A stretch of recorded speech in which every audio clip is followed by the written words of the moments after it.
A lot of people hate celery. They don't like how it tastes.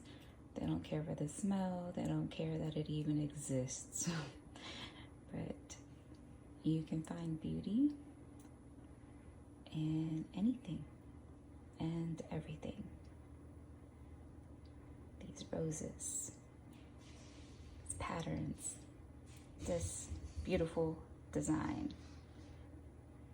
Roses coming from celery. That's the beauty of our God. Divine romance. Flowers from our Maker. Flowers from the Creator. Find the beauty in the things that don't make sense or the things that you don't like that's happening in your life. Find the beauty. I promise you, there's beauty.